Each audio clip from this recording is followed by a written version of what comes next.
From Corolla One Studios in Glendale, California, this is The Adam Carolla Show. Adam's guest today, Kyle Dunnigan. With Gina Grad on news, Paul Bryan on sound effects, RJ Bell gives his Week 4 NFL picks, and Dave Damashek's here for good sports. And now, to be fair to Trump, transcripts of his phone calls would get him impeached too. Adam Carolla. Yeah, get it on. Got to get it on. No choice to get on. The mandate, you get it on, man.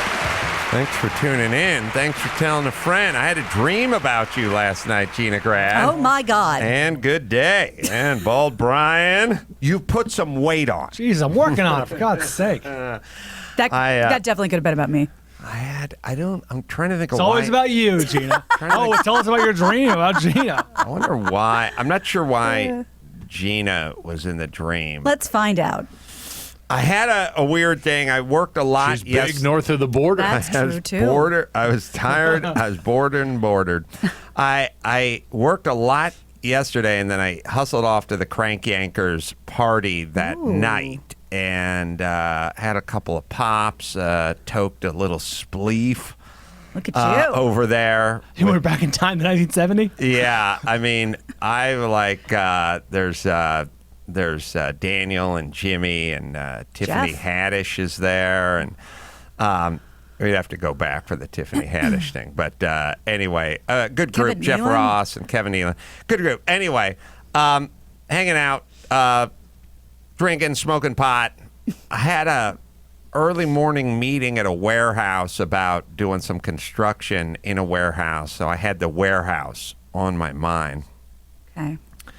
My dream was that I was across the street from a warehouse, and there was another warehouse, and there was like a bike accident, and it was a really chaotic thing, and I was running around, and someone had got hit on a bike out in the street, and people were tending to them.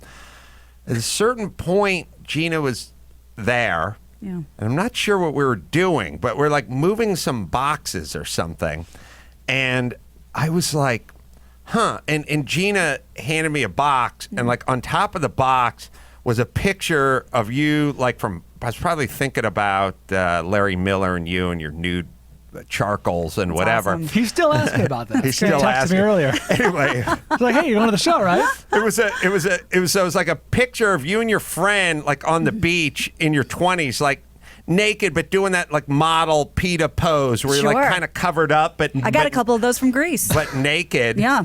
And Larry's outside. bring those in when Larry comes by. But it was revealing. But there was a piece of tape over the boobies. Even in your dream. I know. And so I was like, 5 rolls of duct tape around the box. and it These was are like cheap jokes. it was like the old nudie magazines where they put the star Right, over the right, chick's right. nipples Sure. or something. Yeah. And you gave me the box, and you're like, take this out to the truck or Wink, whatever. wink. And I was looking at it, and I was like, ooh. I was looking at the picture, and I go, ooh, okay. And I grabbed the piece of tape, and I start to peel it back, and the whole picture tears.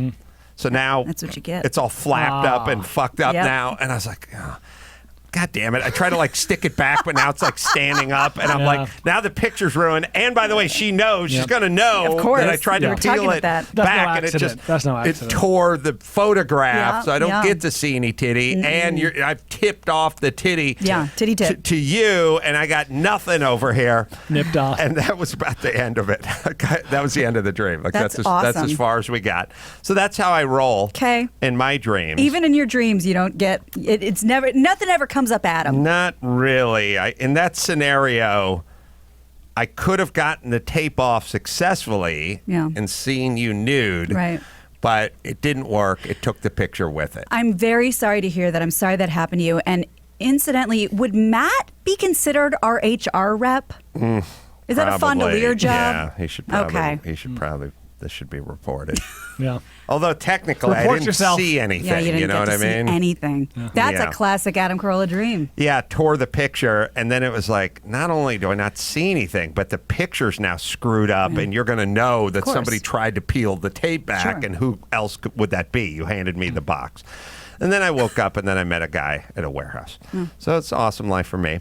I had Mark Geragos in here moments ago. Oh. We were talking about the transcript, which isn't a transcript according to Right. Geragos. Yes. Right. But either way, he said he would not have released it if he was advising the president, but painted a few scenarios why it may not be a bad idea. Well, that So transcript definitely depends what side you're on. You can interpret anything from that. there's a few thoughts about it that he had that were interesting, but he said overall, no, would have been his take on that. My question for him, or just in general, I haven't heard addressed, is why release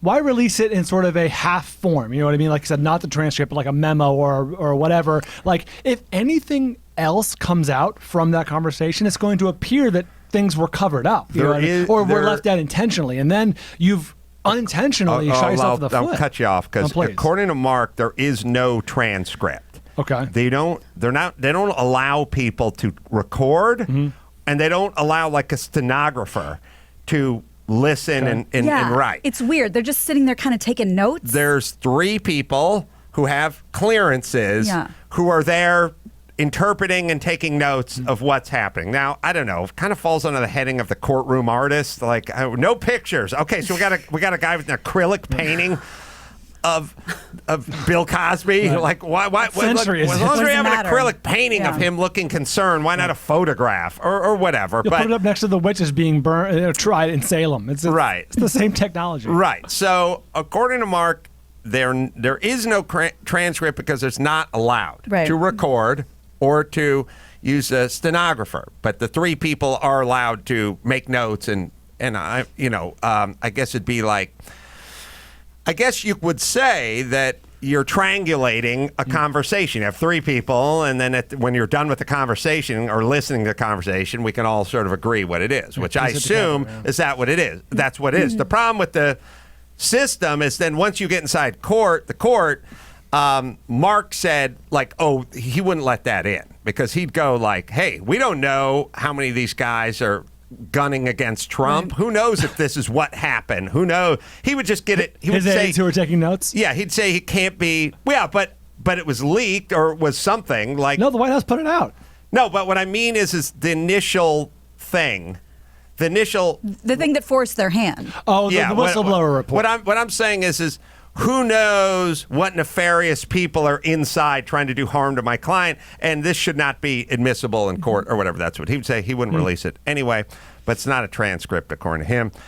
Anyway, I was talking to him about that. That was sort of caught us up with that. He's been tweeting out pictures of homeless people shooting up behind his business. He's been in his backyard. He's been sending pictures of just crazy homeless guys with their pants down, holding. And he sent me a picture. Mark took that? Mark took the picture. There's a Don't cut off the feet. It's It's sells the context. message. There's a man of color. Max Pat will work the picture out a little better. There's a man of color, and his pants are around his ankles, and his sweatshirt is covering his goodies. But he's holding in his left hand poop on paper. Oh. And that's now Mark pays, pardon the pun, a buttload in taxes. So he's pretty pissed that he's paying all these taxes and all the city tax and all this stuff. And every time he walks out of his law firm, there's some dude with his pants around his ankles. I can't confirm this, but can you get high off of that if you smoke it? Your own poop? Yeah. Is that what's happening? One way to find out. Hold on. Be right back. So I'll tell you about another dream that involved that, Gina, but that'll be off the air. What are we looking at? The other one is another crazy man that has a whole bunch of junk just like stuffed into a shirt who was just screaming, according to Mark, just out loud. These are homeless and insane people that need medical attention who are walking our streets and screaming as loud as they can. Mark goes into the epicenter of it every day because that's where his offices are. He goes nuts. So anyway, he had a meltdown. And Mark's great when he melts down. So he had a meltdown because I think he was yelling about the city's 300 attorneys and all these asshole I'm holding my fingers up in air quotes, the homeless advocates that are just ruining homeless people and ruining the city. And by the way, when did you become a certified homeless advocate? What makes you a fucking expert in homeless advocates? And by the way, when I read the experts, the homeless experts, they count, they cite cost of living.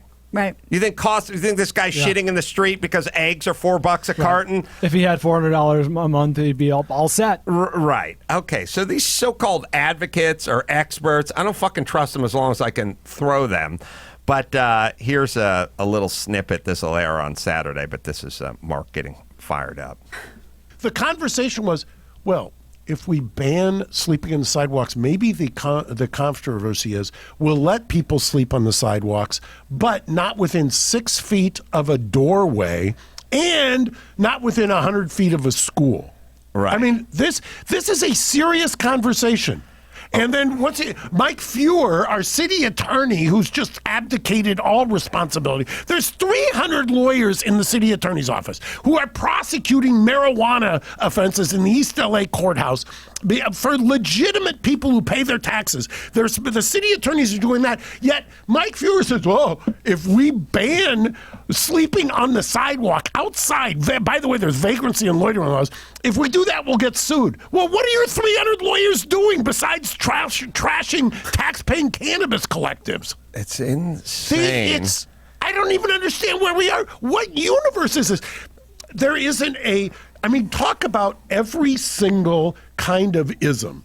This wouldn't be allowed in socialism. It wouldn't be allowed, certainly wouldn't be allowed in totalitarianism. Why is it allowed in capitalism? I don't understand.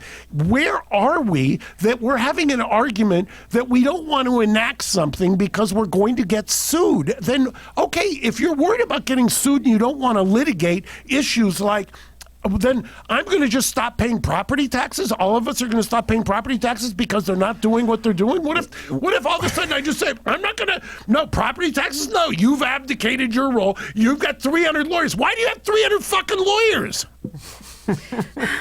I like the idea that the lawyer's like, we'll get sued. Good. You live in court. That's what you do. You'll You be get there sued anyway. by a person who's shitting in their pants. You sued by whom? Well, I'm sure the ACLU. Yeah, I know, but Jesus Christ, ACLU, fucking A. But that's what you do. You're lawyers. You should be like a fish. Like, we're going to be forced to swim. They're going to throw us in the water. It doesn't make any sense because you say you're a homeless advocate and you're letting people live very dangerously, harming themselves, living in a way that's unclean, living in a way that they're giving themselves diseases. Who are you advocating for? What if I said I'm an advocate for children? So I'm fine with them shooting up outside and sleeping on a curb and living in unclean conditions and rat-infested refrigerator boxes with the bubonic plague. But hey, I'm an advocate for these kids. But you're opposed to any kind of program, after-school programs. No. You can't tell them what. You cannot No. tell them what to do. I advocate for them. Yes, children don't know what to do, and insane people don't know what to do. If you want to be an advocate for them, you have to tell them what to do and get them help. Jesus, goddamn Christ! Seems pretty obvious. Sad that it's come to this, but look. This is all. It's all what it's exact. It's all I've been talking about. That people, rule of law and governing. People have in when it comes to parenting, never mistake discipline for being mean. See, Right. this is what we've done. Right. People need fucking discipline. Cops aren't being mean. They're arresting criminals, and every once in a while, an innocent person gets swept up in this. That's, by the way, when you enter society, God knows, everyone who goes to an airport decides to take their belt and shoes off, not because they're terrorists, just because we realize there's a threat, Yep. and we all must sort of conform. Yep. Understood. And when the cop pulls you over or the cop stops you on the sidewalk at 2 a.m. and wants to know where you're going, he's allowed to do that, and you're allowed to say, I'm walking my dog. Or not. It's a part of a societal thing, and quite often people aren't involved with criminal activity are going to get stopped by cops, and they'll be inconvenienced. It's inconvenience. I don't think these guys are planting fentanyl on them. They're just asking what's in their pockets, and at a certain point you pull your pockets out, and then you keep walking, or you got a gun, in which case we slow down we crime. stopped. But either way. we've somehow decided that the discipline, which is healthy and needed, again, when you raise your kids, you're not being mean when you tell them they can't have candy corn for breakfast. You're disciplining them, or they must go to school, they must do their chores, or they must, whatever that thing is, that's discipline, and we can all agree that's what you need to raise good kids and have a good society. Somehow we jumped over the center lane a little, and we got into why are you being mean? And now we're blurring this line between being mean or this notion of like we're taking away people's rights, or, you know, as if a homeless person has the right to sleep on the sidewalk. I don't think a homeless person has a right to sleep on a sidewalk any more than I have a right of setting up a Mangria lemonade stand out on the sidewalk and selling that now we're talking. to guys driving by in vans. Next summer. What is my right? What is their right? I don't know. We live in a society where there's many rights that folks don't have. That's where we are. I don't know. There's 700 statutes just around what you can do with your car. Just where you can drive it, how fast you can drive it, when you register it, the taxes you pay on it. Guess what? You would like to drive around L.A. or California with no front license plate, but you don't get to. Yeah. They got a law. And you can't go, hey, I'll sue your ass. No, that's a law. We've agreed on it. So, sorry about that. There we are. That's all we do. So I don't know, this thing where certain things you have a natural right to, I don't know. I would claim that I have a natural right to not have a front license plate more than a natural right to defecate on the sidewalk. So we're not doing these people any good, but also, again, it's the kind of dad does the discipline, mom does the nurturing. We've kind of jumped over into the mom's world. We've decided that's sort of the wave of the future. We can blame Dr. Drew, as I always do, and that's kind of where we're heading. I don't know what the LA City Council does, and that they're scared of being sued for enforcing laws that greatly affect the citizens who pay taxes and endanger them, and endanger the people that are dying on the streets, of course. And then there's the thought of plague and things like that. You know, things like that. Things like that. No. Little things like The bubonic Dark plague. Ages. Well, Geragos had an interesting point, which is the government is there to sort of keep the bridges up, keep the street lights on, and keep people safe. What more than a plague? You know what I mean? In terms of the government. Like if we Wiping said, out the city. look, let's put this whole homeless and rights and all these things, civil liberties, put that all aside. They're plague-like conditions, and we're 10 minutes away from the bubonic plague or whatever plague-like conditions are going on with all the homelessness in Los Angeles. Just on the plague subject alone, doesn't the government need to intervene? Don't we at need to this speak point? their language and say, who will be left to pay taxes if we all get wiped out from the plague? Jesus, goddamn Christ! Anyway, it was funny to watch Geragos go nuts. You know, I don't know if you guys have ever experienced this partying in Vegas late night, but you know, with all the girls stumbling around in their heels and their tight dresses, and it's too late, and it's 3 a.m. You know, at the Wynn or at other hotels in Vegas, you can't stand where you are in a lot of those hotels that have clubs. You got to keep walking. You got to keep moving. There's no loitering in front of the club. Right. This is inside the hotel. Right. So those are the rules for that, and yet here we are outside in LA. Yeah, I don't. The folks who govern this town are scared to govern, and the reason why they're scared to govern is governing means, you know, collecting taxes and doing cool things at the park with ribbon cutting ceremonies and stuff like Shovels. that. And occasionally it means locking people up and rousting homeless and getting them off the street. You know, there's some downside to governing, and they don't want to seem to get involved with that part. So it's like if they were raising kids, they like the Saturday night movie popcorn night, but they don't like the Monday morning make the breakfast, get them to school. homework night. They don't. That's not their thing. So they just sort of chose to do the fun stuff, which is like gouge the taxpayer, and not so much the dirty work, which is now you're going to have to hold up your end of the bargain.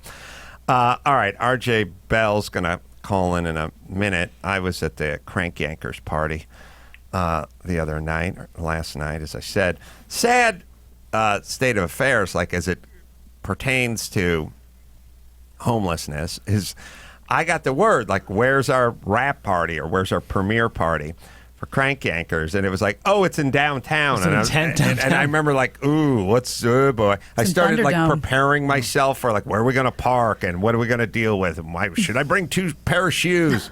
Or there's little baggies you put on your feet for open house. Right. Like, just the notion that we're throwing a party in L.A. and I had to really start going over the machinations of like where and when and who and what was I going to be dealing with. Anyways, at a place called 2-Bit Circus. Oh, how was it? Oh, is that the It's like video a game place? Fun it's like video a cool game. Oh. adult arcade. I Place think it's- thing. 8-Bit Circus? 2-Bit. I think it's called 2-Bit Oh, Circus. because the quarters. Oh, yeah. Yeah. 2 bits. I was talking to Jim Florentine and Jeff Ross and let's see, who else was there? Kevin Nealon? Kevin Nealon was there, and Jimmy was there, and it was fun. They just sort of, I didn't even know what was going to go on, but next thing you know, Jimmy had a mic in his hand, and he was sort of calling me up to stand in front of the group and get up there and give a little back and forth before Crank Yankers fired up. I got to tell you, man,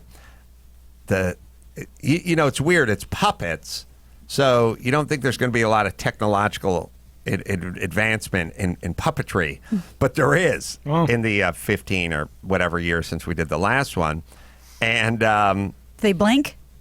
geez, that's a good They question. feel ennui. It was really fun talking to the puppeteers, because the puppeteers are very interesting people. They get the script. They get the recording of the call, and then they have to bring it home and memorize it because Oh, they yeah.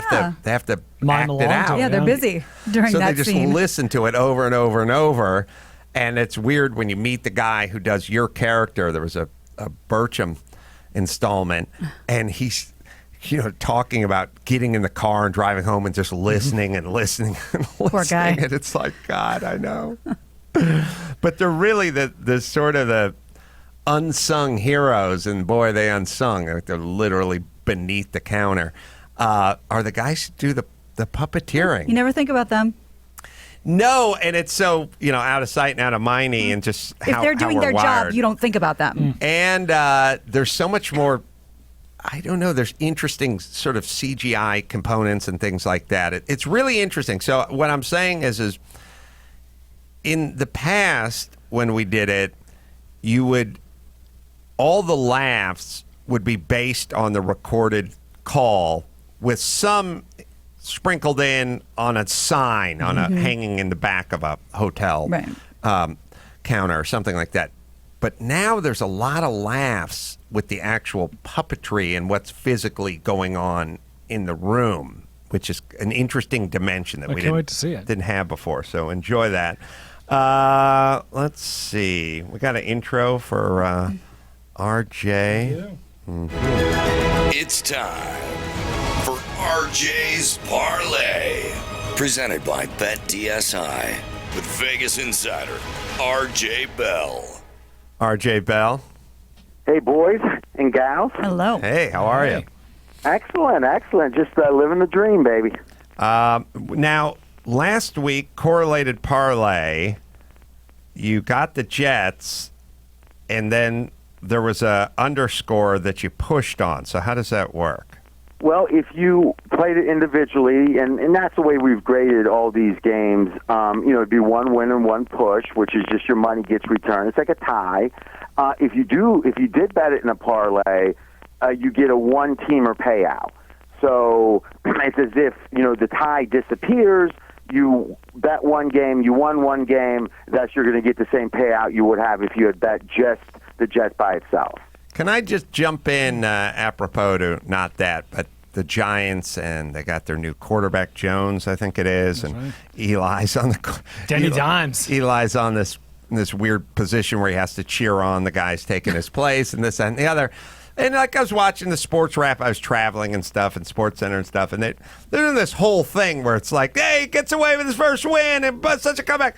The guy from Tampa Bay missed a 34-yard field goal. I mean, he missed essentially what is an extra point. Like the guy from Tampa Bay missed a field goal that every high school kicker makes 85% of the time, and everyone's jumping up and down, and he's a hero, and he played a great game, and he made a comeback and everything. But let's not forget about the part where he essentially lost because the guy missed a chip shot, like a zero.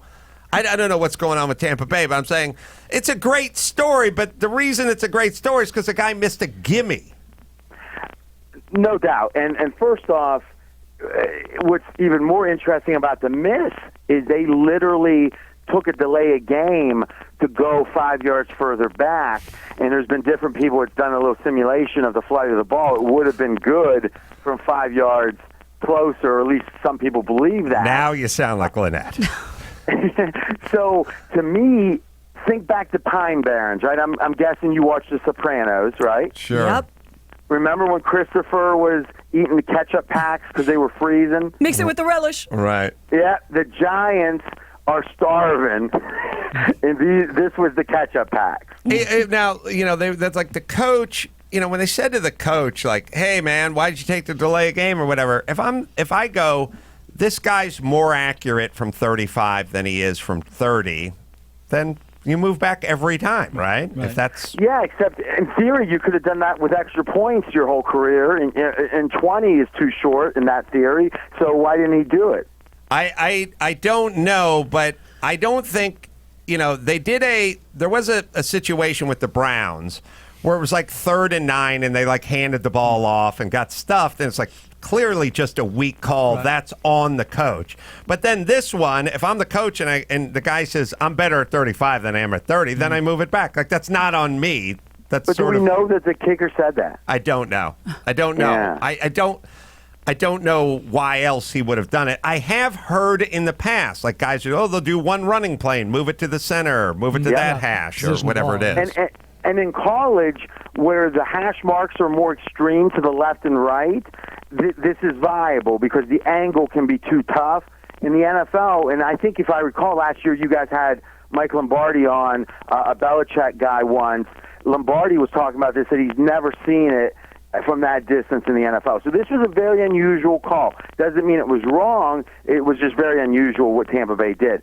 Still, you can watch the Giants quarterback, Daniel Jones, and say this guy's got potential. Even though he was a top 10 pick, it was a situation where there was real doubts that this guy could compete in the NFL. So it was a very encouraging sign for the Giants fans. Is that it for Eli? Is he going to want to be traded? Is he going to retire? What's your thoughts?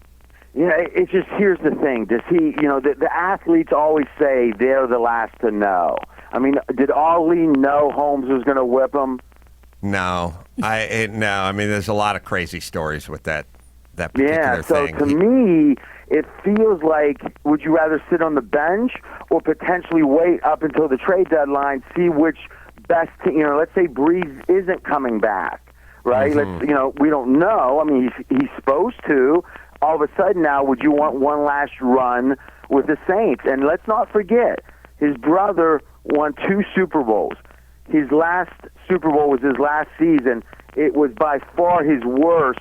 And I don't think Peyton Manning, the year they won the Super Bowl last with Denver, was any better than Eli is right now. It's a good point. His brother won a Super Bowl kind of with a great defense at the very end. And let's not forget Archie Manning, the dad, was the quarterback for the Saints all those years in the 70s. Oh, great pull there. Wow, that's why they call me Ace.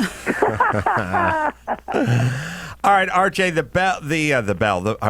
Ma Bell. The phone line's a little crackly, so why don't we get your picks in for week? What are we 4 now? Week 4. Yeah. Yes. So 5-0 now officially, and caveat. And I'm saying this sincerely because just on the Twitter buzz, a lot of people now are like, oh my God, he's winning. We're going to be 55% long. 10 years from now, when Adam's having his last show, we'll look back and it was 55%. When's the retirement, Adam? You think 10 years? I may be claimed by some autoimmune disease before then, but if not, or plague, because I live in Los Angeles, so rat mites may take me before. Well, it'll be one of those things where it's like, well, was it the hepatitis that took him, or was it the bubonic plague? It's like, well, he was in a weakened condition, so we'll just call it both. Too many downtown His rap liver, parties. exactly. So 55 is the goal. So let's keep our expectations reasonable for the listeners. 2 picks this week for the parlay, obviously. One is we're going to lay the lumber, which we usually don't, with the Colts, favored by 6.5 over the Raiders. Some of this is pro-Colts. Andrew Luck gone. The public is like, oh, my God, what's going to happen? Well, Jacoby Brissett, a former Patriot, doing quite well. Very valid starter in the NFL right now. And typically favorites up near a touchdown, you got to worry about them looking past the game. Colts are worried about establishing they're a good team without Luck, so I don't think we have that problem. Raiders have been bad, but it's been masked by beating Denver on Monday night, opening week, in front of the world. Well, Denver might be one of the worst teams, and Miami's worse. Jets are worse. Redskins might be worse. So Raiders, in a way, are under the radar about how bad they are. So pick number 1, Colts, favored by 6.5. Pick number 2, against the Rams, against them, Tampa Bay plus 10. Got to be impressed, 3-0. I think the Rams are overrated. And Gurley, the running back, who is key to that offense, only his knee is bothering him. It was last year. It still is. Only 8 receiving yards in 3 games. That's a sign he's just not feeling right. That's leading Goff to not have the play action, which means that when he has to pass, he's in he's not as good as when the other team has to worry more about Gurley. Finally, Winston, not a great quarterback. Maybe, well, in fact, certainly below average, but he's better thrown from behind than he is in close games. We're getting 10 points, so it doesn't really matter who wins the close game. And if they do get down 17, Winston's the type that can give them the backdoor cover. Tampa Bay plus 10, pick number 2. As he did last week, he just marched right down the field and set up a field goal that was missed. RJ, if they miss it, it doesn't matter. Website, by the way, pregame.com, podcast, Dream Preview. Thanks, man, and continued success. Hey, appreciate it, guys. Always fun with you. Thank you. All right. RJ's Parlay, presented by BetDSI. Oh, someone wants to pull some balls in Napa. Let me hit BetDSI first, and then we'll roll into Taylor over there. Great time of the year, beautiful weather. It's cooling down, finally. It's going to cool down, and that'll be it. Add excitement. Make BetDSI.com your betting partner. Use BetDSI's live betting platform. Watch all the events and bet games until the final whistle. New members get a 100% bonus match with promo code ADAM101. That's double your money, everyone. Paying winners for over 20 years. Top rated on review sites. User-friendly interface and mobile site. Fastest payouts in the industry. NFL, NBA, NHL, boxing, politics, impeachment, reality TV, esports, it's all there at BetDSI. And again, BetDSI.com, promo code Adam101, limited time, 100% bonus offer. That is BetDSI. All right, let's see. Kyle Dunnigan's going to come in here, maybe bust out a little Trump. You'll tell me when he arrives. Dying to hear his thoughts. Let me tell you about, I think we may play some blah, blah, blah. Yeah. Oh, yeah. Taylor, 25, Oakland. Hi, how's it going? Hi, gal. Hi. What's going on? What are you doing in Oakland? I actually work in San Francisco for Lyft as an engineering manager. Mm-hmm. Would you like to come out to the Napa show? Are you coming out to the Napa show? It would be a dream come true. We're a big ACS family. My fiance turned me on 4 years ago, and we listen every day. Thank you. I'm going to be doing stand-up. That'll be, as you hear this tomorrow, that'll be the Uptown Theater, which is a beautiful theater. It's right in the, I don't know, right in the middle of Right in the Napa. heart, Downtown yeah. Napa. Yeah, it's beautiful. Revitalized downtown Napa. It's so nice. Well, there was a time when Chris and I were dating where downtown Napa was a little sketchy. You didn't feel great walking around. It was a little sketch. But Now it's like Pasadena. It's beautiful. Yeah. It's beautiful. The Speaking of theater's which, beautiful couple. beautiful, beautiful couple. We just saw a picture of you, Taylor. And Thank you. yeah, so you'd like to come up and pull the ping pong balls out of the hopper. Yes, sir. What are your qualifications? Do you have God. hands? the experience. I can talk about airplanes. I have a master's in aeronautics. Used to work for Boeing before this. Wow. I think I'm pretty funny, but my fiance would tell you I'm not at all. But I think I'm pretty funny. Taylor, what's the ratio of men to women and what you go do, whether the aeronautics and engineering and stuff? Ooh, Well, very now low. she's at lift, I used right? to run a meeting Well, she's every engineering, morning that yeah. was probably 65 guys and me. Wow. Yeah. In engineering and like the tech world in San Francisco, there's a lot more females, but not as much in aeronautics. Yeah, although when I was just out on that Bourbon Barter, I met this great husband-wife pilot team. I think they both flew for UPS or DHL or something. Don't you They flew- hate them? I hate them. Yeah. I hate them. I don't know why. There's I flew something. once and I landed in the grass, so that was not the career for me. The thing I realized in having a conversation with the pilot, which is an interesting. Taylor, you're in, by the way. I don't know what. It's a thank show you. at 8 o'clock. It's at Napa. There's still some tickets available. It's tomorrow. That'll be Friday, I think, September 27th. I'll see you there, sweetheart. Really excited. Thank you. Thank Have you, and fun. leave your fiance Bye. at home. All right. Smartest one in the room. So I have this thing. You guys tell me what you think of this. I realize that, when you travel with Nate and you travel with Mike, it's like everything's just miscommunicated. But as I was traveling around, spent a couple hours with this pilot, at some point, Nate would say, pull out onto this street, turn right, then tuck in behind this guy. And then when this guy comes in, give him a few seconds, and then you pull up next to him, whatever.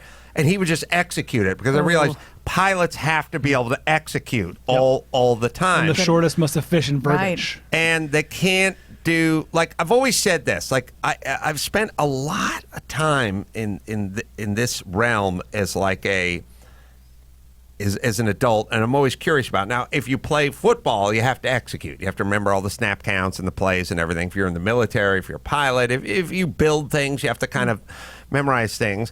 I had this moment where they said, as part of the thing, like, hey, you're in this farm in Kentucky. You want to drive a big John Deere, kind of a modern tractor? And I said, yeah, I do. And the guy with a little bit of a Hispanic accent said, first thing, you lift the console up or the steering wheel and you get it and you adjust it down, and then you take this lever and you put it into drive, and then you put your foot on the brake and you put your other foot on the clutch, and then you turn the key, and then you start it, and then you take this lever and you put it into slot C, and then you use these buttons for upshifting and then these buttons for downshifting. And I just jumped in the goddamn tractor and took off because I remembered the 7 things he told me to do. I remember, but I also couldn't do it if I didn't drive race cars, because when you jump into the professional Trans Am car and the guy's telling you what everything does, you have to process it and then move forward. Yeah. Most people I know fall off about instruction number 3. Get in the tractor. And then at some point, and this is why they never get past this, they go, you said, you said, and it's like, why? First off, why would the guy who drives the tractor tell you an incorrect way to drive the goddamn tractor? There's a picture of me driving tractor footage of me. This guy told me there were about 6 things to do before I took off in this tractor. It's not like a car in that you just put it in drive and drive off. There's all these different gear settings, and you have to put it in neutral, and then you have to put it in reverse or forward or whatever it is. I took off in this tractor, but I realized it's because I've driven all these different race cars and gotten all these different instructions. Understand I could processes. process it. Not enough people are getting there. You hang out with pilots, there's no confusion. They hear what you say, they do it. What I keep running into is this thing where you go, here's what you're going to do, this, and this. And I always kind of liken it to anyone who's picked up some football, like backyard football or sandlot, whatever you want to call it. Do these things where it's, and I don't know exactly how to impart this, but you guys tell me. Like you do things like you get in the huddle and you go, all right, I'm going to play quarterback. You line up to the right, all the way out to the right. And you line up all the way to the left. And when they snap me the ball, you come around from the left side. We're going to fake a reverse. You, on the right, you're going to run out like jogging, like half speed, like you're blocking, like I'm going to hand the ball off to this guy in the reverse. And then you go hard for the left pylon. I'll be rolling. I'm going to keep the ball, and I'll hit you at the left pylon. I'm left-handed. And they go, okay, break. Snap the ball. Guy comes running around. First off, the guy comes running around for the reverse, always runs right at you. Right. And you're like, hey. I can't fake this. How do I fake it? You're running at me. You have to come around me, number one. Number two, at some point you do this fake reverse, and you're rolling out to the left. And the guy you told to roll out to the left with you, he's gone to the right pylon, and he's standing there, and you can't reach him. And then you come back to the huddle, and you go, what happened? And he goes, I don't know. Wasn't there? It's like, Yeah. wow, it wasn't like, it's not like we drew up the play on Wednesday, and then on Saturday we met back at the field. We snapped the ball 20 seconds after I told you what to do. You didn't do any of it. Yeah, well, here we are. So I realized there's a lot of that. Like look in terms of this. It's been a long time, and maybe Waze has gotten rid of this. But remember back in the day when you'd say to someone, "Follow me to the restaurant." Sure. Just follow me. And they go, "Where is it?" I just follow me. And you look in your rear view, and they're 200 feet behind you, and like two cars slide in, and then it's like, oh, they missed the light. Now I have to pull over on the side of Ventura. It's like, Why didn't you follow me? Yeah. Like, why? That's the plan we just established. We just said, moments you ago. don't know where the restaurant is, but I said, follow Yeah. me, and you just were letting daylight, more daylight, and then eventually you missed the signal, and now I'm weirdly having to pull over in the 7-Eleven parking lot to see when the signal changes. Why do people fuck up follow me? But many do, or most do. Yeah. Right. There's two types of follow me's that I enjoy. There's the way my dad used to do it, which is just let a country mile in between and let a whole bunch of different cars slide in. And now you're staring in your rear view while you're driving, sort of looking for the restaurant, going, where is that person? Yeah. And why wouldn't they follow me? They don't know where the restaurant is. Or this person, where you go, we're going on the freeway.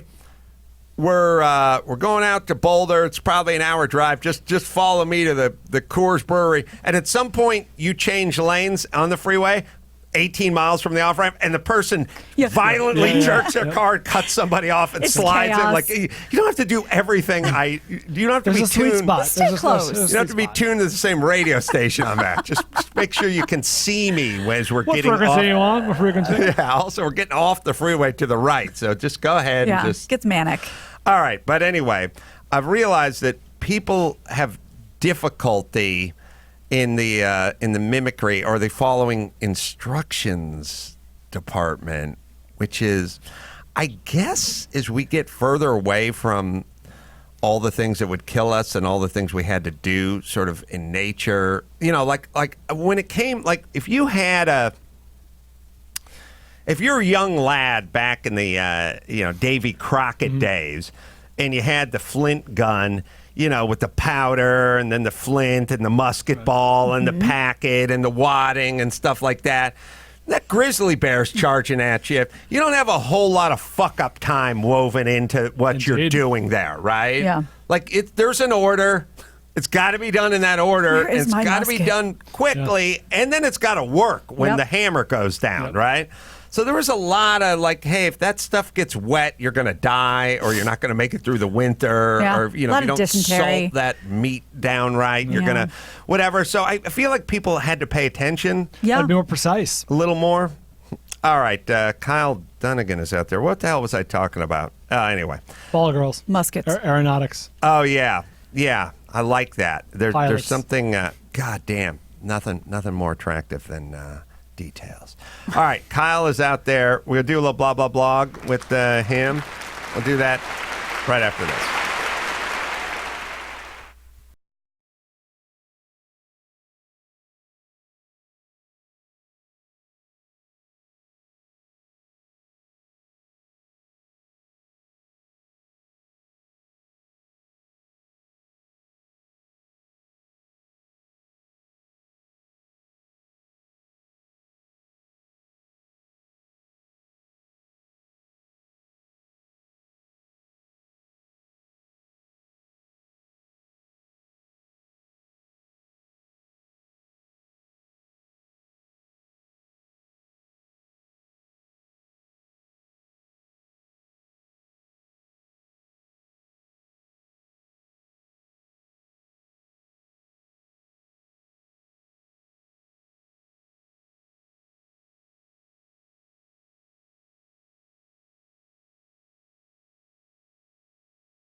It's time to check Adam's voicemail. Ace man. My dad was a carpenter. Mom was a school teacher. They waited to have kids till their late 20s, and then they focused on family and education. How'd that turn out? 20 years ago, I graduated from medical school and got married. And when my wife and I traveled to Europe for our 20th anniversary last week, when we got to the end of the jetway for that Austrian Airlines 777 wide-body going to Vienna, we turned to the left. Get it on. You can leave us a message at 888-634-1744. Kyle, he's referring to. Yeah, it's I not- didn't understand it's that at not- all. When you board an aircraft, Yeah.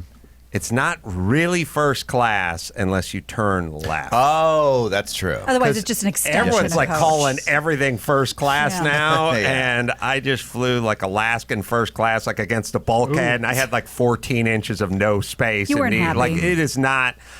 I've done first class where they didn't have a monitor or anything. Yes. I say this as someone who's never done it. What if you get on the plane and you go upstairs?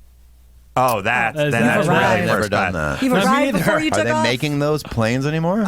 Oh yeah, they're making more of them. I flew first class to Kentucky, and I didn't have anywhere to put my feet. I know it sounds like a country song. I flew first class To Kentucky. Oh, there's the picture. Nice. It is first class in that you have a nice seat, but there's nowhere to put my legs. Are you giving a thumbs up or are you? No. It's on its way to a thumbs down. It's on my way to a Okay. thumbs down. But either way, you turn left. That's first class, baby. I'll tell you, real first class, 3 windows in a bed. When you get a bed and you have Never 3, experienced that. you know you're taking 2 windows from Yes, poor people. that's right. That feels good. All right, Kyle is here. Kyle, I talk to Daniel Kellison all the time, our Good crank man. Yankers and Man Show. He's such a fan of Kyle. He's like, Kyle, he needs a TV show.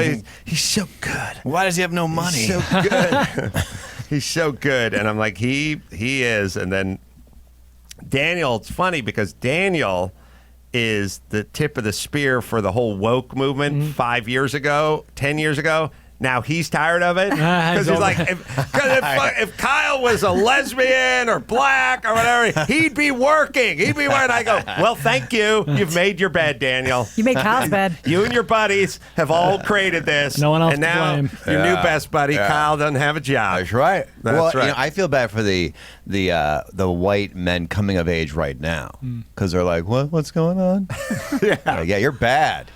Yeah. didn't even You started know it yet. slavery. Like, hi, Dad. What? I live in an apartment in Van Nuys. Well, your forefathers. If you're gonna put the bad stuff on white people, you gotta put the good stuff too. That's all. You know what I mean? Yeah. Like, we started slavery, but we also ended slavery. Hey, all right. That's Right, right. In the air, guys? clink, clink. That's Like right. Yeah. Go us. Yeah, I think the same way works with rape.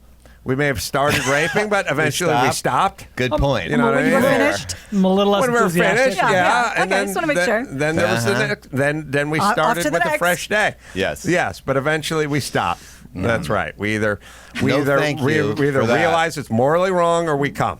Those are the ways. Those are your That's the two way to get choices. guys to stop. Very right. similar. Yeah. There's a lot of staring in the mirror after we get off. We don't like what we see reflected back at us, right, Kyle? No, and then we change. Then we change. That's when Sometimes. change begins. Sometimes. Kyle is, he's going to be at Last with Paul Bryan November 2nd. Yeah. Did I screw that up and not see that up on the thing? I don't know or if we put it up there. Oh, okay. Well, good. And I'm bringing my B game. Yeah. Well, me All the too. way. Your bald game. That's right. All I got is B game, man. This is great. Yeah. I will be performing as well. I've seen Kyle at probably the Comedy Store the most, right? Yeah. 3 days a week usually. Are you in the original room, the I main do room, both. the belly I room? bombed in the main room like I've never bombed before in my life. When was well, this? I take big swings sometimes. This is a couple weeks ago, and it was after Joe Rogan. It was Joe Rogan's night, so all his guys are there, and he killed for like 30 minutes. And then I had this idea of doing live face swap on a projector, and I had a band. But they wanted me to go after Joe.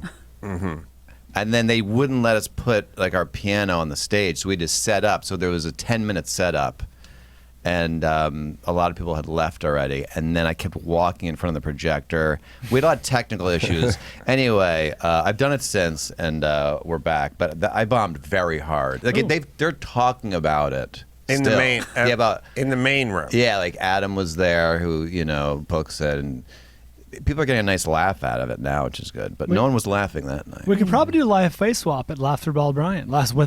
Oh yeah, I got a band. You want a band? That'd be awesome. A huge stage. It's the Avalon in Hollywood, right? So it's like it's made for bands bands. play there. We have a lot and of there's pretty huge monitors. All right. Do you have a projector screen? Like it's pretty technically advanced. You guys might I'm know sure back they could there in rustle up a class. projector. All right, we'll do it. We'll talk. I forgot that Kyle did a spot on Matt Fondelier.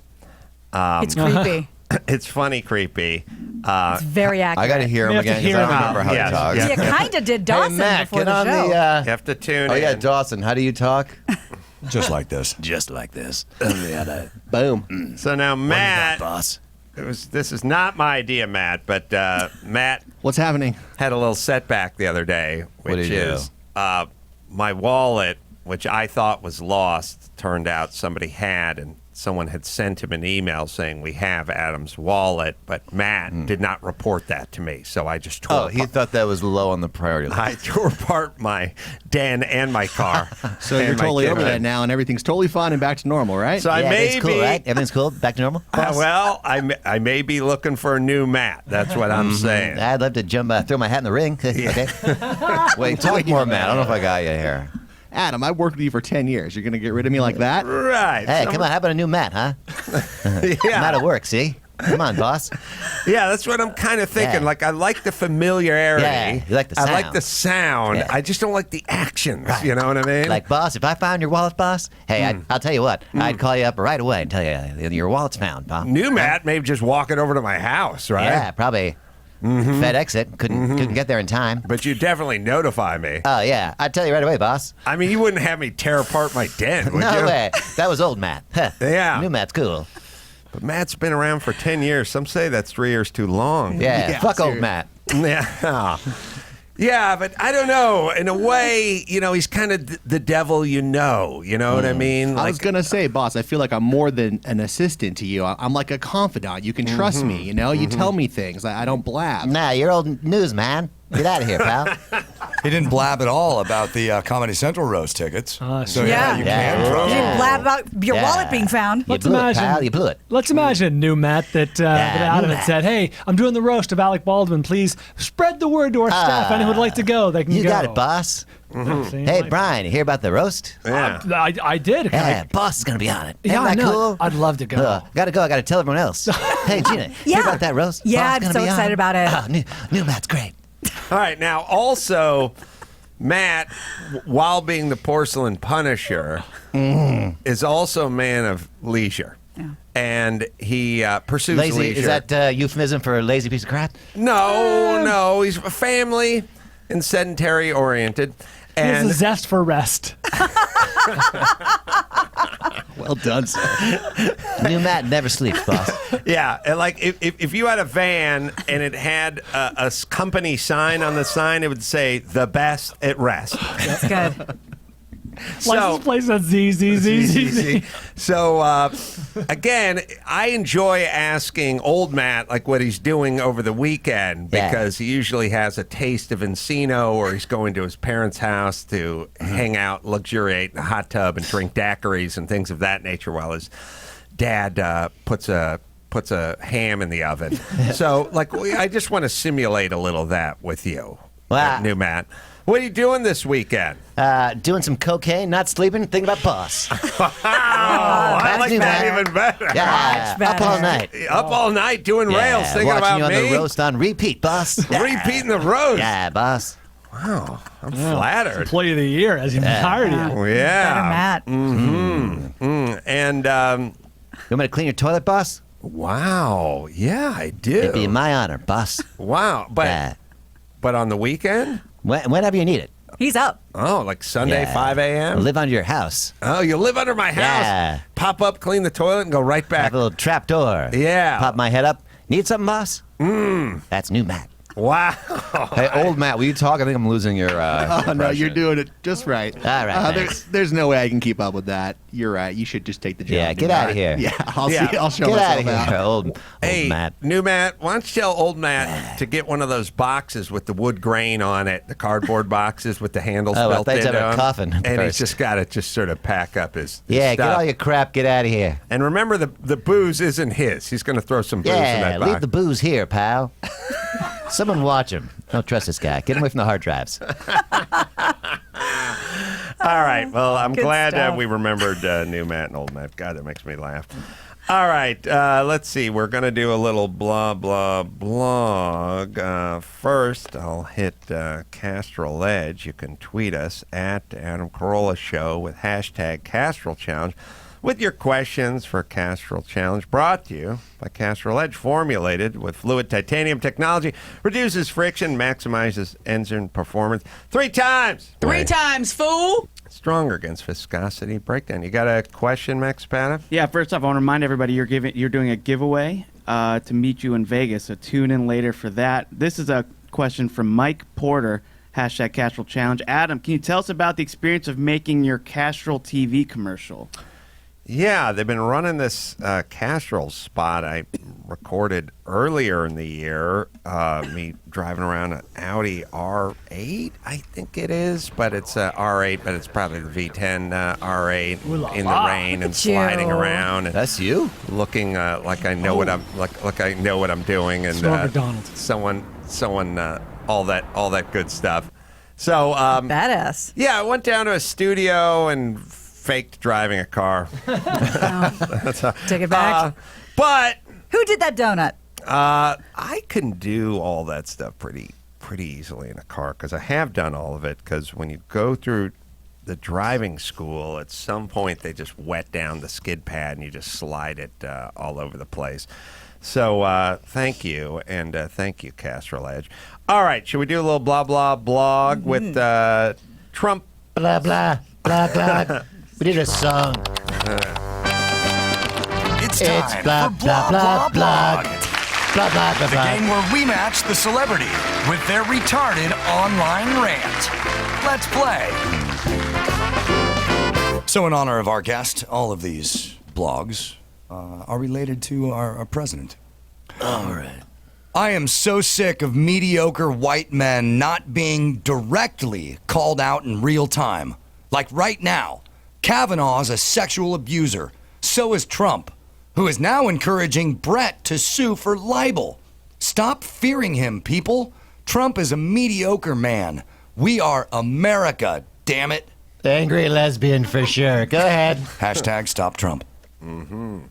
Okay. Duh. Is it Rosie O'Donnell, Leaning towards. Alyssa Milano, or Rosanna Arquette? Ooh. It's Oh, tough. It's a disgusting. murder's row of chicks that hate Yes. Trump. You had your angry lesbian inkling, Donald, pretty I early on. did, yes, but now I'm looking at that one on the left. Rosanna Arquette. Just seems weird to think of her, so that might be her. You all right with Billy Bush back on the air? Love it. Oh, you do? Love that guy. Oh, okay. I didn't Good know. locker room talk.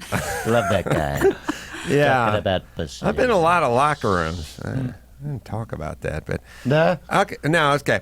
All right. Gay let's see. locker room. Shall we start? You want to start, Brian? Yeah, I feel like Alyssa Milano's always more grandiose, and Rosie has her established thing with Trump, whereas this is more like, why aren't you people listening to me? So I'm going to say it's Arquette. It feels Arquette-ish. Like kind of a new thought, you know what I mean? Like it's not the other two. It's also kind of weird when you go Kavanaugh and then you go Brett, because there's a little confusion. They may keep it consistent. Go Kavanaugh. It feels I'm going Arquette as well. I'm trying to pull out any phrases or words I can. There was something about mediocre man that sounded like Rosie O'Donnell, so I'm going to go Rosie. Just a disgusting row. Let's see. I'm going with Patricia Has-Been Arquette. Because has-been. who would throw her in here? Oh, because she's a has-been. Is it Rosanna? Who it's thinks of Rosanna. her? Patricia Rosanna. Oh, wait. the blogs from Patricia, but that's Rosanna? No, it's Rosanna. Okay. All right. Oh, that's Rosetta. Okay. Okay. Okay. The blog belongs to Rosie O'Donnell. God damn it. That was my first instinct. It sure was. I got it. Can I say this? As we've talked about this on other podcasts earlier, ACS, but could the comedians get a little dusting of comedy in their words, Right. so we could at least Sprinkle it. identify them from the nutty housewives that are whose hair's on fire? Just Like, come on, angry. a little smarter turn of phrase. There's plenty of punchlines there. Right? Yeah, that way we could discern. Yeah. All right, here we go. Disloyal dick stain Donald Trump. You don't speak on behalf of the Jews. kinda- The Mike this one's Cohen kinda days are funny. over, baby Dick Donald. Hashtag American Jews.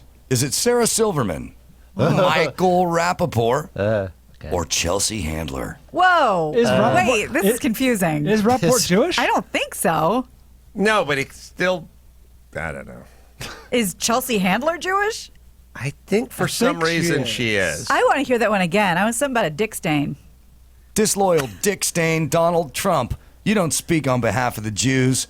The Mike Cohen days are over, baby Dick Donald. I know who this is. I have a feeling. It's weird, but I have a feeling.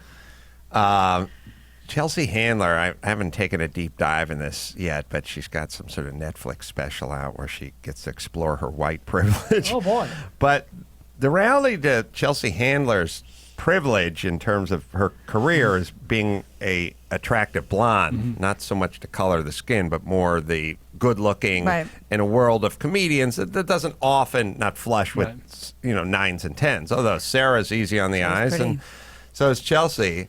Hello, privilege. It's me, Chelsea. She explores her white privilege by probably sits down, just cries in front of black people.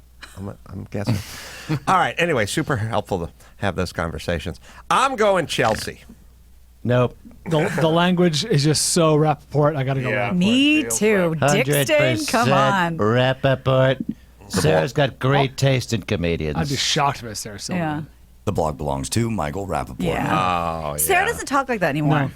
I did. I've read a couple recent. Are there tweets of her getting potty mouthed or something? She's not like aggressive like that anymore. She I mean, feels I more follow like too. wordsmithy. Yeah. Yeah, she does. But I don't know. Dick stains. I Such a great That's word. pretty good. kind of like it. All right. See if you can find something. I feel like I've read a few. And but find out if anyway. Rappaport's Jewish.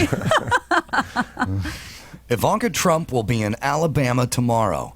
I hope she dresses appropriately. Her father might decide to draw a tornado over the state. Is it Chelsea Handler, Bill Maher, Okay, people. or Patton Oswalt? Oh, hey, Bill, I just want to say we're looking forward to Maui coming up this year. Jesus. My Look. whole family's going to be there, and I know we're always there at the same time. And we're always kind of ships in the night, you know what I mean? Yeah, we're not going this year, okay? Don't check Four Seasons, but we definitely won't be there, okay? All right, so you're not going to be at the No, Four Seasons in no. Maui? But why did you bring it up? You people have a good time. All right, well, I'll tell you what. If we're having some drinks, they have a nice bar at the Four Seasons in Maui, I'll just check and see if you happen to change your travel plan. No, you don't have to check, okay? We won't be there, okay? All right. Well, if you're not going to be there, then what Right. could be the harm in Well, no. just asking the concierge? Well, because Bill I think Maher's. they're working on some very toxic material over there at the Four Seasons. Okay, so okay, so you don't go people there? Might want to stay away.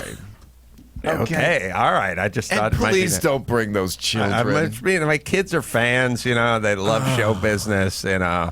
Right. My son wants to, I don't know, he wants to do what you do, you know, and make the jokes Right. and the commentary, you know. Right. I think he could be pretty good at it, you know. Oh, I'm sure he'll be really good if he takes after his father. Well, yeah. And this Wait a isn't minute. sarcasm, okay? No, this doesn't- isn't me being condescending, calling you a terrible broadcaster, okay?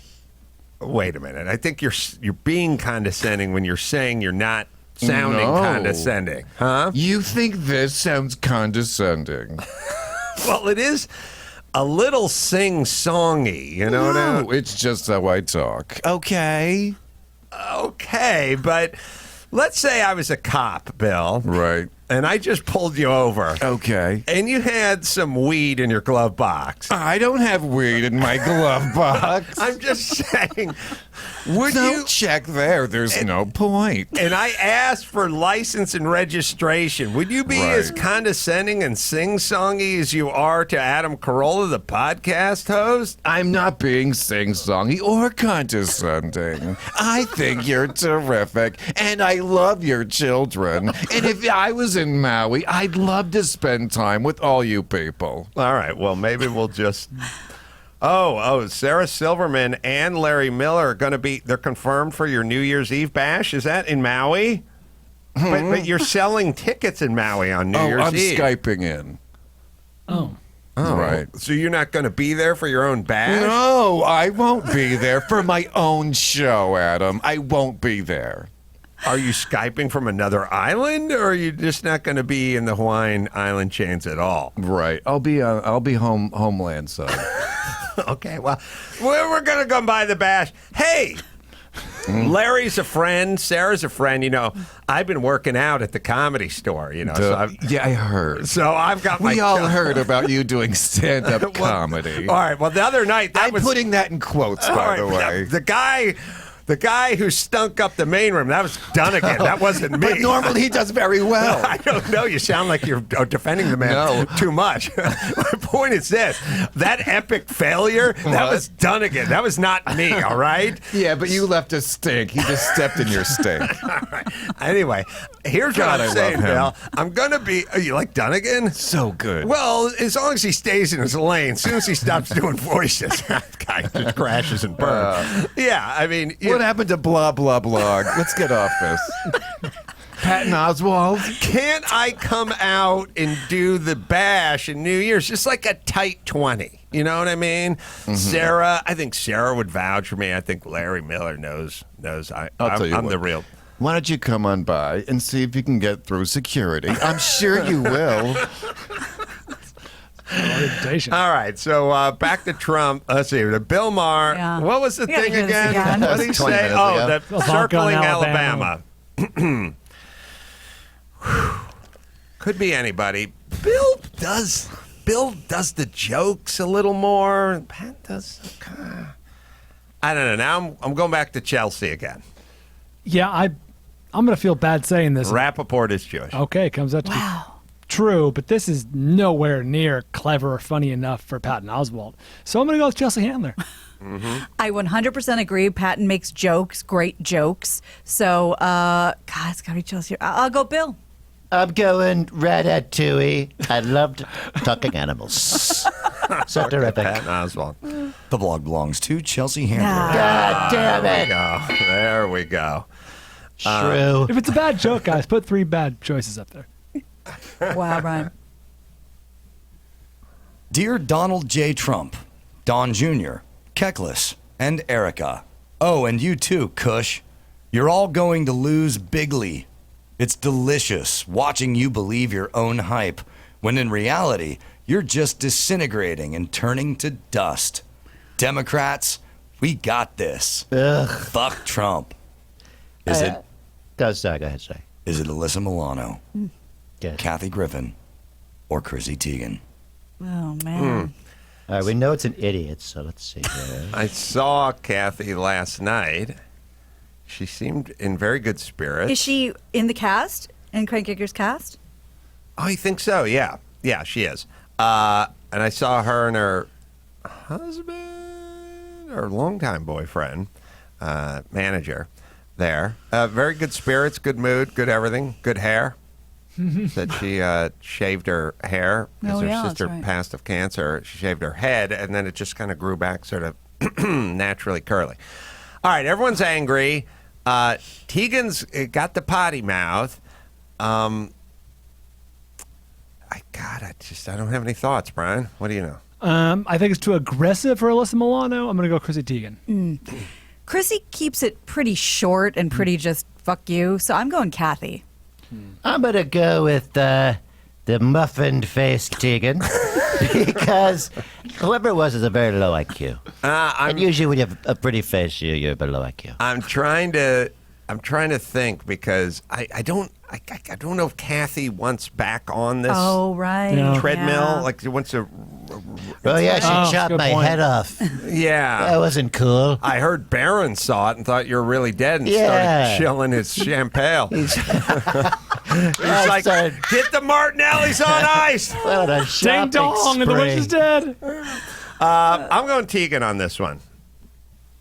The blog belongs to Kathy Griffin. That's right. Damn it. Gina's so good at this game. Thank you. This is your Rotten Tomato game. Back in it. How dare you? Back in the water. The president's rally will be a defining moment in American history. It reminds us of the grave stakes of the coming presidential election, that this fight is not merely about policy ideas. It is a fight for the soul of our nation, the ideals at the heart of our founding, equal protection under the law, pluralism, religious liberty are under attack, and it is up to all of us to defend them. Is it Kamala Harris, Who? Elizabeth Warren, Huh? or Ilhan Omar? What? What's under attack? Everything? We all have to do something? Equal protection under the law, pluralism, and religious liberty.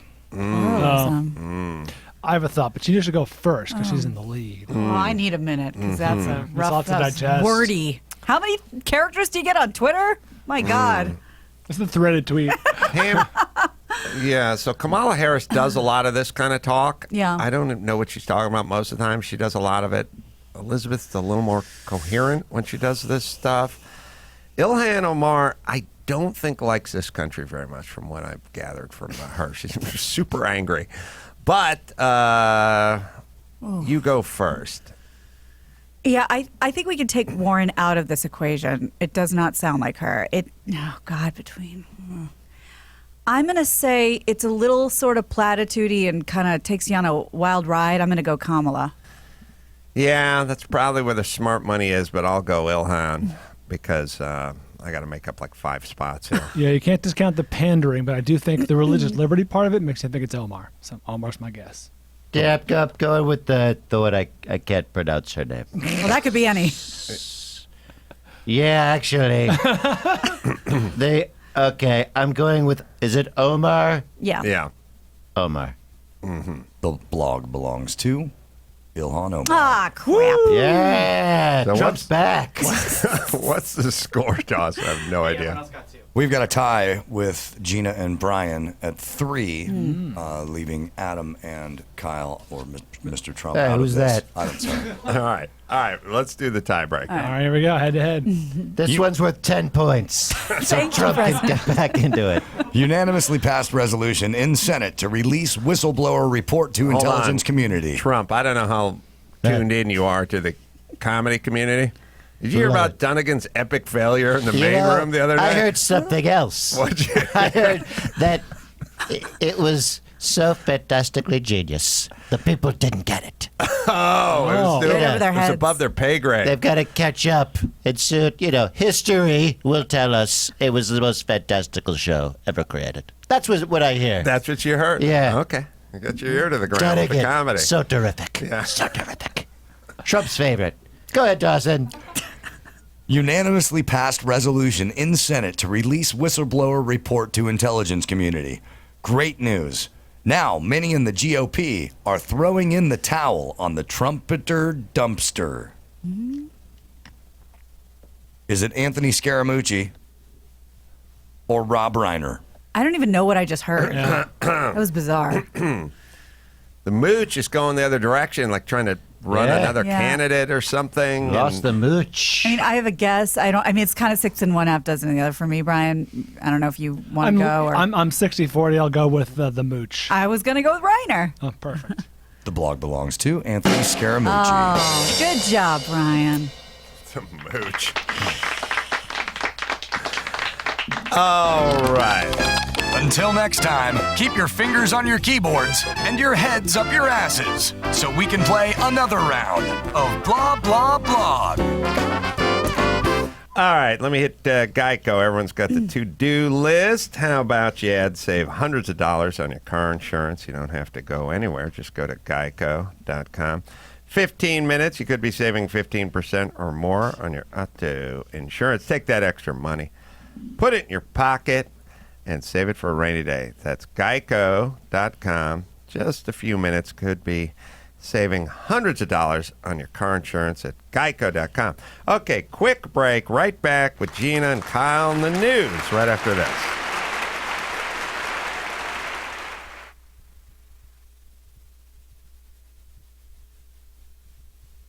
Give me the news with Grad. News with Gina Grad. Breaking viral, all those crazy Trump tweets. Give me news with Gina Grad. Trouble in the Middle East. Celebrity drunk meltdowns. Need news with Gina Grad. The news with Gina Grad. Well, the U.S. Coast Guard said Tuesday that it had seized a 40-foot semi-submersible. They're not calling it a submarine, a semi-submersible in the eastern Pacific Ocean that was carrying 12,000 pounds of cocaine. That is worth more than $165 million. That was just earlier this month. The crew of the Florida-based cutter Valiant was directed to intercept the narco sub after it was detected and monitored by a patrol aircraft. And you see they're boarding it now. 2 small boats with boarding teams were launched from the Valiant to take down the sub in the early morning with assistance from the Colombian naval assets. 4 suspected drug smugglers also apprehended. The exact location of where the boat was intercepted has not been revealed, but it did have 12,000 pounds of cocaine on it. It's weird that you have a nation. Here's how powerful drugs and money are. You have a nation that has a navy that probably doesn't possess a sub. Right. The only subs your nation has are filled with fentanyl and cocaine. A bad sign for a nation, by the way. Like, how many legitimate subs versus fake subs versus backyard subs? Right. We have 58 regular subs and 0 backyard subs. You guys have 122 backyard subs and no real subs. Right. Right. Indictment.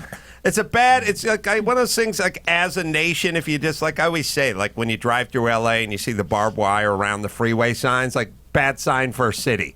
Like when you drive around this country of ours and you're buzzing through Austin or you're buzzing through Nashville, Tennessee, you don't see barbed wire everywhere. You drive through LA, there's barbed wire everywhere, and it's a bad sign. And I'm saying having more bootleg subs than legitimate subs, not a good sign it's a as tell. a nation. Where'd they come from? I like that we caught it, though. Yeah. Yeah. They were assisted by the Colombians. Is that shocking to you? Take out the competition. Let's see if they have any real subs. And by the way, I'm not counting subs we got tired of and gave you. You got to make your own sub. Yeah, and they said it's a semi-submersible, so God knows what it was. Like, what, a pontoon bottom or something? The whole thing. I think it like skims along the surface. Yeah. We've talked about this before. Last time. They're trying to. They try to create as low a profile as they can for radar use, but they're not good enough technologically to physically just go underwater. They need air to run the diesel engine and blah, blah, blah. So they have the main body of the thing sort of underwater, sort of like an iceberg, and then the little bit at the top to kind of lower their profile. Okay. That's right. Well, Sorry. Very good news for the bagel boss because, Lenny Dykstra pulled out of the fight at the last minute. They have found a replacement. It will be Dustin Diamond. That's going to be the celebrity boxing match in Atlantic City, New Jersey, according to TMZ. So Dykstra pulled out of the event because he had to focus on a lawsuit. We have a weird relationship with celebrities. Like, they put them up on a pedestal, like their shit doesn't stink. We can't stop loving them. And then at some point when they're washed up, we're like, here's $10. Dance, bitch. Put them in the octagon. We know you have no discernible skills. And when we've decided there's no market for the only skill you have, which is acting, although we don't care anymore, that's an interesting thing because these guys can't fall back on gem cutting. Or mechanical engineering or something. No. All they can do is a sort of porn version of what they did do, which is we'll give you $1,800. Get in that ring with Joey Buttafuoco, man. Yeah. Kind of wheezing the last bit. It's also kind of a weird, sad testimonial to like who we are as a society. Like, let's watch those guys beat each other's brains out. We can do it for $2,000. They'll do it. They're desperate. Well, he's a vet because he beat up Welcome Back Cotter's Ron Palillo in 2002. But that's right. like beating up a cat. Did you see that fight? Didn't. No, but Ron is like, hello. Like 60?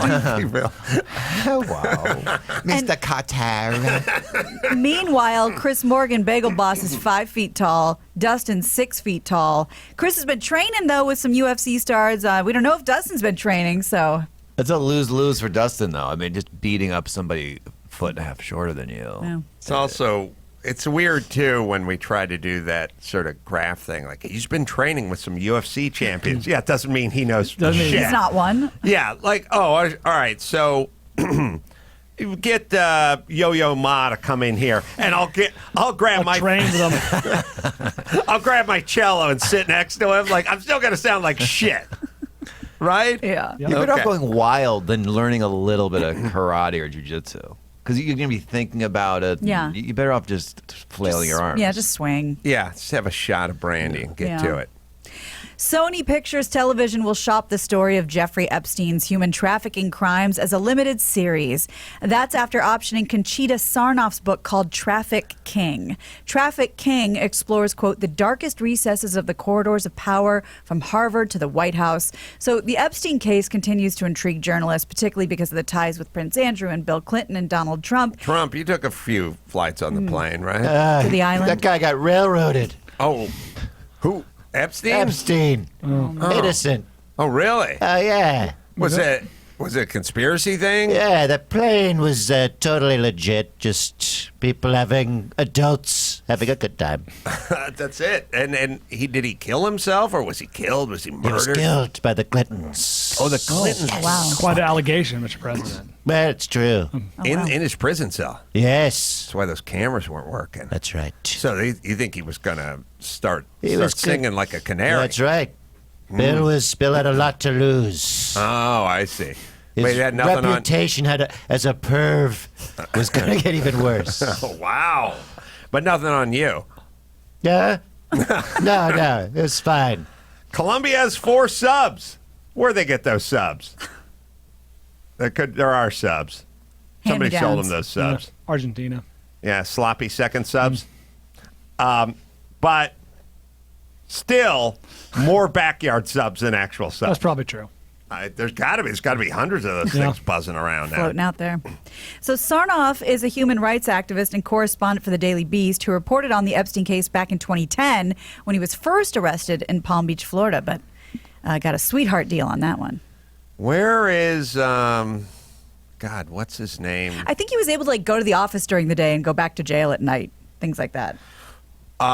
Where's God, what's her name's son who broke all the stories about? Oh, Pharaoh? Ronan? Pharaoh. Yeah, where's Ronan? I feel like this is his time. He's working on something, I'm sure. He is working on something. Oh my God, KFI was just talking about this. He's got to be working doing on something, right? Yes. Mm-hmm. Yeah, Yeah. I'll look it up later. But yes, right. he is in fact working on something now. Great news for movie buffs. Laura Dern, Sam Neill, and Jeff Goldblum will reprise their roles and join. And we're going to have an exclusive in a moment with Chris Pratt and Bryce Dallas Howard in the upcoming Jurassic World 3.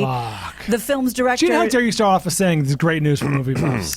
Colin Trevorrow, the director, revealed the news at a screening of Jurassic World in Hollywood. And the film's Instagram also celebrated the trio's return, posting a photo of the actors saying, "They're back. Welcome to the Jurassic World. Alan Grant, Ellie Sattler, and Ian Malcolm." This isn't a reboot, Brian. You happy about this, Jeff? Yeah, I mean, Goldblum, Mr. Goldblum. Yes, very happy about walking around with my dinosaur friends. Yes. Laura Dern, beautiful Laura Dern. We had a little affair on the set. Yes. Oh, you did? Oh, yes. I laid her down under the dinosaur friends and made love. Wow. Yes. I did not know that. Oh, yeah. Real quick, change your apartment, change the world. Quick plug, yes. Yeah. Your current wife, 30 years younger than you. Good on you. And you're playing your jazz music. I know. Yes. You love playing You jazz. love playing On, jazz. on every best dress list, everyone calls you a zaddy. Yeah. Yes. Nice ties. Different colors. And the jazz turns the ladies on. Yeah. You're People into call me creepy, but You're into the jazz scene, Mr. Goldberg. You into the comedy scene at all? yes. Did you hear about Dunnigan's epic failure? Like, you hear about Dunnigan's meltdown? You hear about his meltdown in the main room? But, real quick, I also heard that Dunnigan had another show at the Improv, standing ovation. Yeah, but everyone's still talking about the disaster at the comedy store. Yes, but every story starts with a failure. Right, a but- greatest teacher, failure. But Mr. Goldman, respectfully, what you're saying is I'm saying, did you hear about the American Airlines flight that hit the Twin Towers? And you're like, yes, but they landed another plane safely later that day. You know what I mean? That's the Dunnigan equivalent to. But no one died at his show. There were a few. A lot of people were threatening suicide. Yes, as some people walked out. Yes, half the crowd did leave. But his show that he will be doing at Brian's show is at November 2nd. Yeah. Will be a triumphant return of Kyle Dunnigan. Yes, Okay. yes. Well, looking forward to the comeback. Oh, yes. All right. Pharaoh's working on a upcoming tell-all book called Catch and Kill. Yes. Features a group of Matt Lauer accusers. Oh boy. Matt Lauer's like, Jesus Christ, I just want to go to fucking Martha's Vineyard and catch a break and just relax over here now. I here's the other thing too about like the Matt Lauers of the world. Shame on us. Who gives a shit about Matt Lauer? Yeah. Like, hey, you know who I blame? I blame all you chicks. Because you chicks are like, oh, look, he's nice looking. Oh, he's pleasant. He's approachable. He looks Yeah. good. I believe that He's the guy. guy next I door. trust that guy. He's a good guy. Look at him. He looks good in a suit.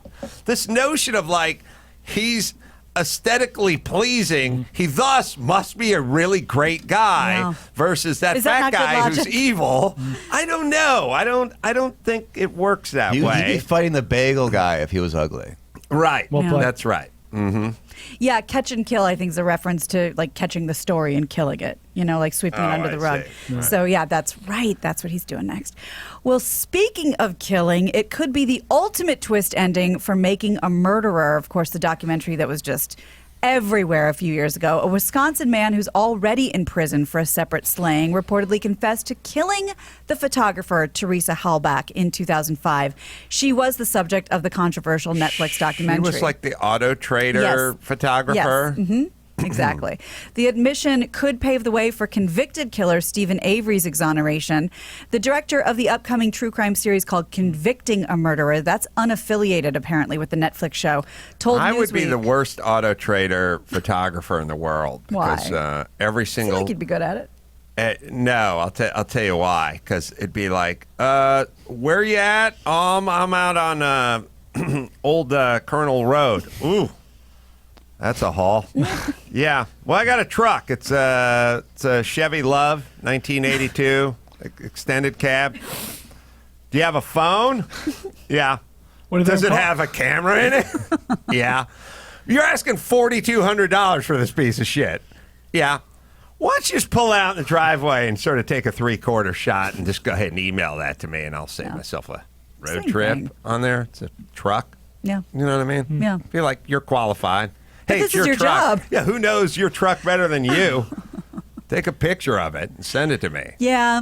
Yeah. I mean, this was 2005. But Yeah, I think we had cameras. I don't think that's a job anymore. Yeah, I think everybody on vestige of Bring the a past. Trailer and all these eBay and all that thing, you just take your yourself. picture That and makes put it sense. up there. Yeah. Speaking of murder, That's right, I Jeff. murdered Laura Dern's pussy on the set of the. what? Sorry, that's true. I did not Yes, hear yes, about yes. Did not see that coming. Yes, yes, yes. Your wife would be upset if she had been born at the time. Right. You did that. Yes. Just a child. Yes. So they are still looking into the legitimacy of this confession. Meanwhile, 57-year-old Stephen Avery is serving a life sentence without parole for that murder. Do we have, we kind of have that thing where it's like, if not this, then something else? Is that like one of those guys? Do we have Yes, that, no. like, We don't? Yes and no. I don't know if you watched the series. It was a mother's nightmare. The nephew, I think he's out. He was sort of a little mentally disabled, and I think he was in prison for 10 years. And the whole family lives on this sort of trailer compound, and they're rowdy and they're nutty, and they're not. You know what a father's nightmare is? What? Watching the mom watching that fucking special instead of cooking me some goddamn dinner. Yeah. That's a father's nightmare. Yeah. I'd No cookie pot dinner, roast. boss. Hey, thanks, Matt. Hey, new Matt. Thanks, Matt, cookie dinner. New Matt. Yeah, you got it, boss. Yeah. You just pop up from under the house. Yeah. Head comes out of the toilet. What do Hi, you guy. want? Yeah. Want a steak? Some Best way to broccoli? clean a toilet's from the inside out. That's right, boss. Most thorough way. Yeah. Clean pipes. All right, let me hit Noom over here. Getting in shape isn't just about losing weight. It's about learning a healthier life and a healthier habits. That's what you need. Noom, a habit-changing solution that helps users learn to develop a new relationship with food through personalized courses based on cognitive behavioral psychology. Noom teaches you the way to do it. It figures out what you do and how you do it, and it figures out your habits, your bad habits, and then you replace them with good habits, and it's more of a lifestyle than it is a diet. Yes, Gina Grant? Yeah, it's so much more because everything else is just watch what you eat. Just stop screwing around. This actually gets into the psychology of it. It's very supportive. It's a lot of behavioral stuff, and I'm really enjoying getting to know it. And a healthy, easy to stick to sort of way of life versus a diet that you're constantly trying to discipline yourself to hold to. No food is good or bad or off limits. It just teaches you moderation. So just commit 10 minutes a day for yourself and a healthier lifestyle. Right, Dawson? Got to do it in post. All right. Well, Mattel has come a long way since it introduced the Barbie doll in 1959 because on Wednesday, the toy company launched a line of gender-neutral dolls called Creatable World. Come on. The joke must have been made 1,000 times, but the Right. Barbie dolls weren't gender neutral. Right. That's a They're good no point. junk. Where And kids two. they're invited to customize their doll, and it isn't dictated by any gender norms. We're looking at a picture here. The toy kit comes with short hair, long hair, different clothing, different shoes, different accessories that are both female presenting and male presenting. And meanwhile, the dolls don't have curves like Barbie or broad shoulders like Ken. Ugh. Enough of this. Why is this? Why is the goal nothing? Man. Why is the goal just everything's just blah? Everything's just the same. We don't have any aesthetic anything. There's no goals. There's no sort of aesthetic beauty. There's no any. It's like this notion of like, just tear down every scoreboard. No one will ever lose. It's like, okay, but is that really what we want? Well, from a business standpoint, this is a little confusing because if you're trying to open this up to all genders, boys aren't going to buy this. Like, who's getting this? Yeah, this is not for boys. Maybe girls some will want them, but I had every Barbie that existed when I was little. I loved Barbies. I loved the fantasy of the ball gowns and all of the beautiful, accessories. And I don't know if this would have been as interesting to me. Yeah, I don't know. Trump, G.I. Joe Biden, what do you think? Would you buy that doll? G.I. Joe Biden? Yeah. Maybe they rip its head off. Yeah. Melt Take it. its arms off. Put an M80 up its ass. Watch it blow up. What's up with the Ukraine? What do they have a problem with? Who cares? Who cares? I don't know. Why everyone's got a problem? I'll tell you, Ukraine's good for their porn. You ever see a Ukrainian porn? That's the best. I got- What do you like about Listen, it? I'll I tell- like the casting. They'll bring a lady in, say she's getting some casting job. Then they'll be like, let's see her boobs. Yeah. Those are hot. Yeah, I'll tell you what's a very potent combination, like a recipe for porn. You don't find it that often. Super poor and white. That from that kitchen comes the best loaves of porn. Am I right, Donald? That's absolutely right. Yeah. And when they start crying, that's when I finish. That's when you finish. That's my favorite You mean part. you stop watching? No. Climax. Tears. Tears. Yes. Oh, yeah. The tears. There's do no sound like smile Epstein. porn. You notice No. that, Adam? There's no smile porn. no. No one wants to see people happy. No, it's true. Get him crying. That's true. Yeah, they do a lot of audition porn. Right. Okay. Chicks coming in to audition. Yeah. They don't know they're being filmed. Do they know they're being They filmed? think, I don't know, they think they're doing a local used car dealer spot or something. Yeah. And there's a lot of pick 'em up in the cab porn. Oh, yeah. Love like that. Bang You know what Bros. that's like when you hail a cab Yeah. and the next thing you know, someone's like, Yeah. I'll give you $80 if I can film you blowing this guy from Tampa. Yeah. And It's you my go, lucky day. 80, make it 100. And then you do it. all the time. Yeah, well, that's what it's like. The best is when they don't want to do it. That's the best part. You know, they're reluctant, but they need the cash. Yeah, That's they my need the favorite. cash. That's And that's Trump's Ukraine. They got a lot of Ukraine. good-looking blonde chicks who need the cash. They need you know? so Oh, much yeah. cash. So instead, in the Ukraine, instead of going, yeah, they go, duh. That's right. It's the art of the deal. Right. Yeah. Okay. Well, rolling right into Disney, the plant-based food craze that swept up restaurants like Burger King and White Castle and Del Taco, they are coming to Disney. The company announced Tuesday that it is massively expanding its selection of plant-based food items at its parks starting in October. So they're going to start in Orlando with more than 400 food items that are meat-free, dairy-free, egg-free, and honey-free. Disneyland Resort in California will launch next spring.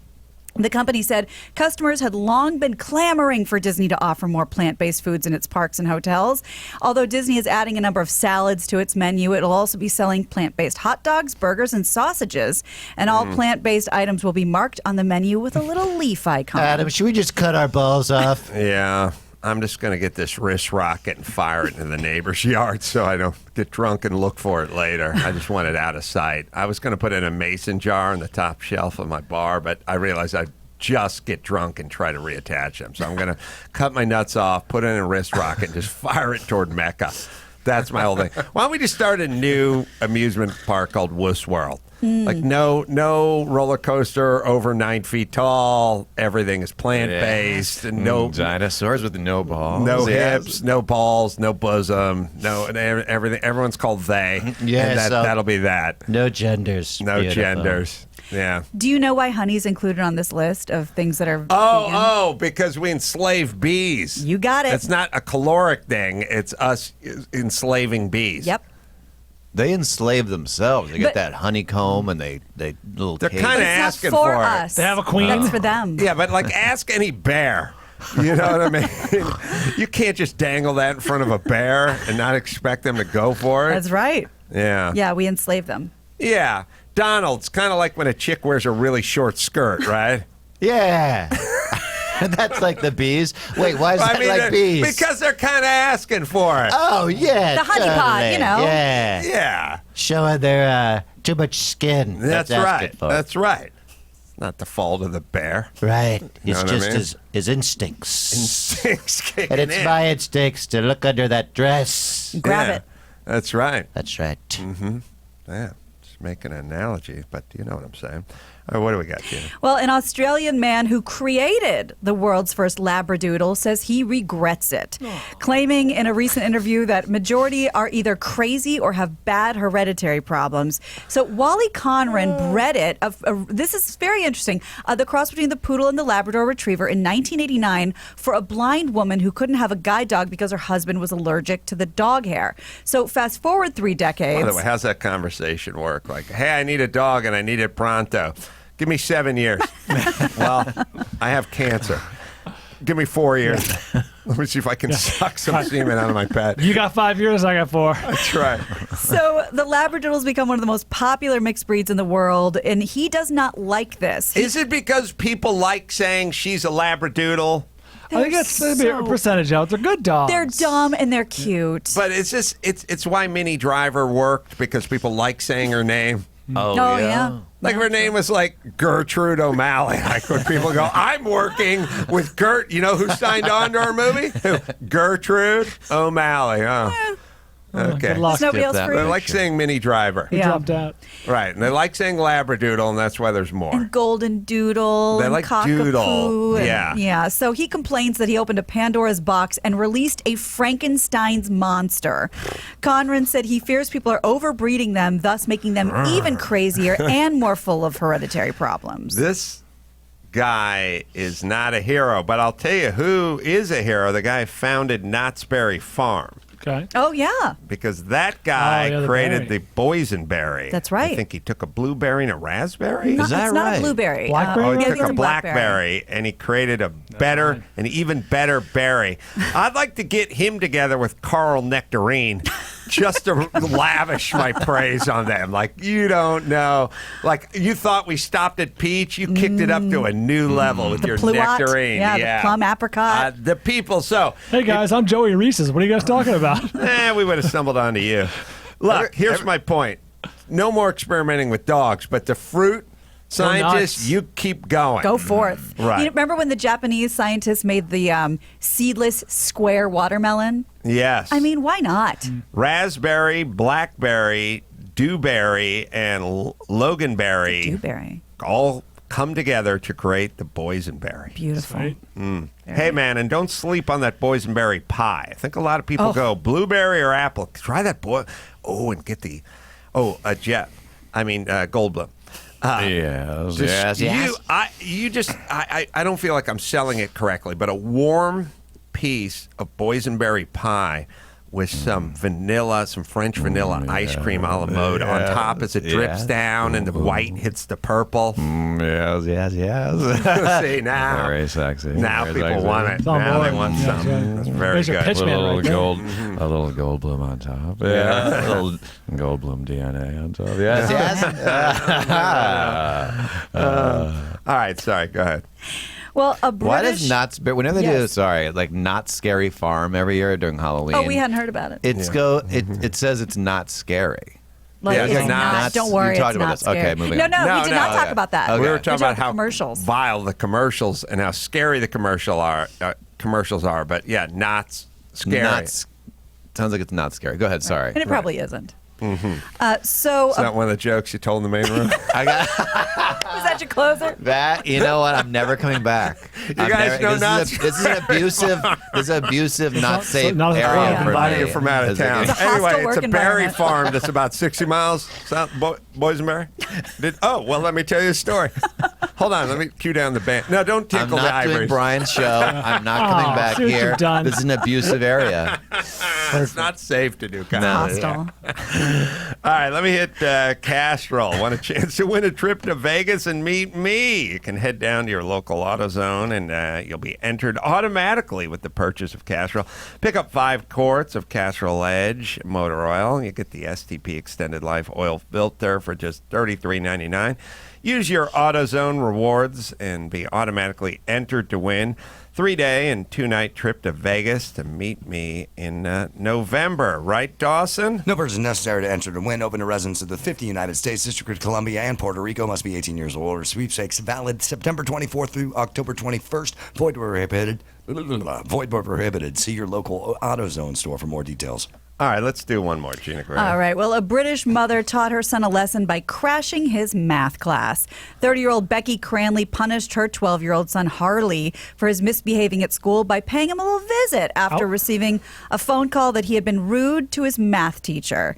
Cranley said she had constantly threatened to sit in school with her son, and he always laughed it off, thinking she was kidding.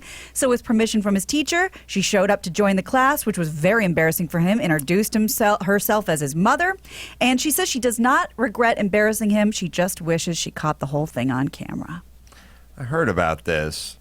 Parts of me like it. The other parts like, oh, you got to get something to do during the day.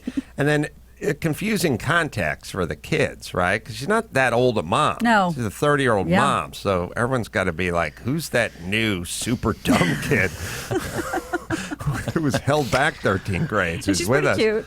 Yeah. Yeah. That's confusing. prime boner season too. The 12-year-olds. Yeah. That's when you got the no reason would just in the middle of the day. I had that math class every 10:30. My teacher was not good looking, but she smelled something about her smell was just bonerific. Intoxicating. Yeah.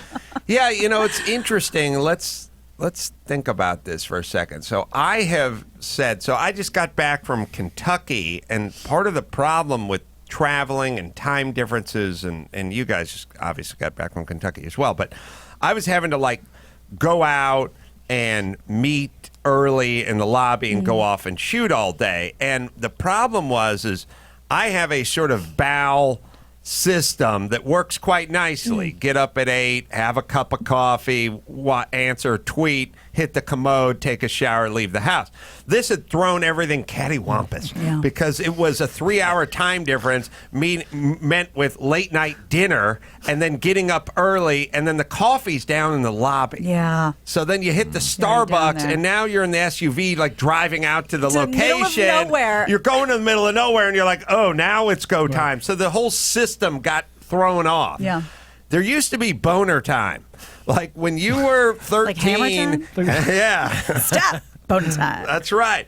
Can you get that cleaner, please? You get that boner every day in like homeroom or like at 11 o'clock or like 10:30. Like that's how the boners worked when you're in the 7th or 8th grade. Like you'd literally get the boner. Or looking at that? Boner Brian. I had a boner right there. You can tell. Bald Brian. But you just get that boner at noon or like you had kind of a set time. Boner came at the same time every day. Didn't come. Don't be weird.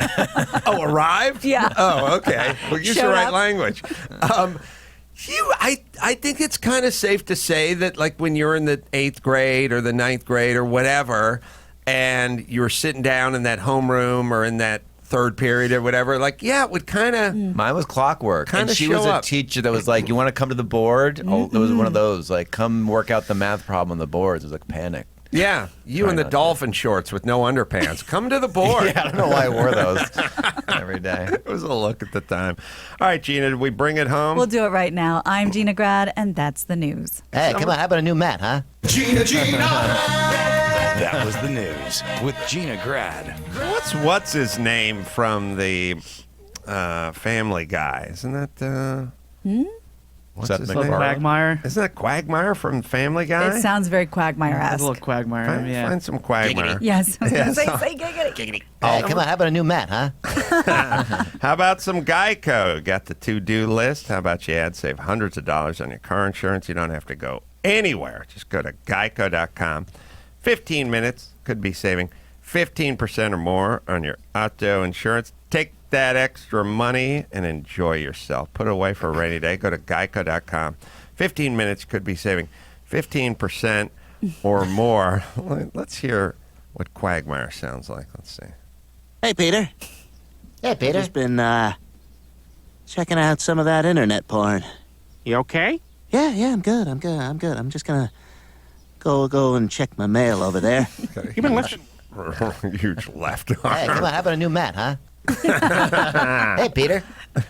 All right, last but not least, Simply Safe. 2 eyes in there. Protect your home. Do it today. Get free shipping at simplysafe.com/Adam. These guys are great sponsors.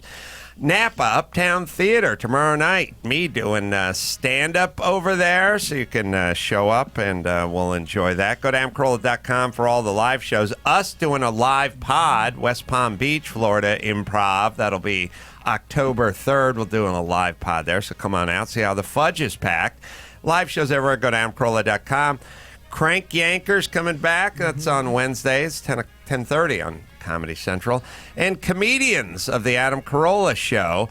Valencia's coming up. Oh, Saturday. That is Saturday. Fitzdog's going to be there. Jeff Cesario, Adam Ray, Bald's doing some stand-up. Dawson's going to be doing some stand-up as well. I love the renaissance of stand-up. And then there's live shows all over the place. And Laughs with Bald Brian. I'll just go to adamcarolla.com for all those live dates. And Boom Boom Mancini coming in tomorrow. Kyle Dunnigan, everybody. Yeah. Instagram at Kyle Dunnigan1. Twitter at Kyle Dunnigan as well. Don't look for him in the main room anytime soon. But he will be playing. I'm there tomorrow night. Oh, no, Friday night. I'm in the main room. Wow. Get my mojo back. So, until next time, Adam Carolla for Kyle Dunnigan and Gina Grad and Bald Brian saying mahalo. Stop. Bonus time. Today's episode of Good Sports with Dave Damashek and Adam Carolla is coming up next.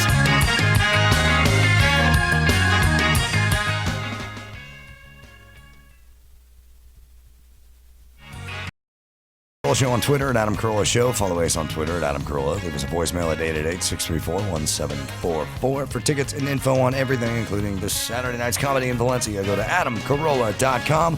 Plus, get your tickets for the Ace Man in Napa on Friday night.